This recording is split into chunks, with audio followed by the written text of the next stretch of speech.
nataka nyanya za 300, bamia za 200, nyanya chungu za 200 na ndimu. Vipi lakini shemeji, jambo?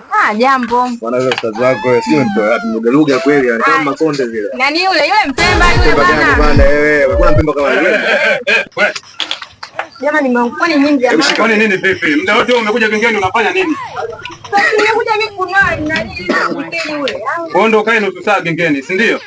Mimi sasa hivi jamani. Mimi sasa hivi ndio. Si nimekwambia nataka niondoke? Ndio sana ndio. Kwa maana kukaa hapo unapiga story. Alikuwa ananihudumia. Alikuwa anakuhudumia hivyo vitu vya shilingi ngapi? Sasa 500, kwani tumeipa 500? Hivi vitu vya 500? Ndio. Unasema kweli? Nasema kweli. Wewe kaka, hivi vitu vya shilingi ngapi? Ya 500 hivi. Mimi ningekuwa nauza genge, ukiwa kwa aje kununua vitu vya 500 ungempa hivi. Sasa shida iko wapi wangu? 500 hivi. Wewe mpe vitu vyake.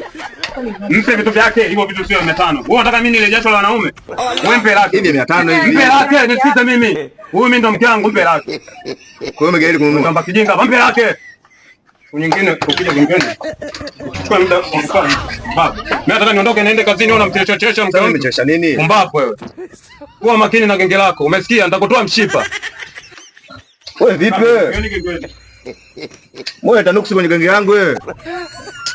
Wazee wengine sio wapoje sio yani. Walibiana siku tu.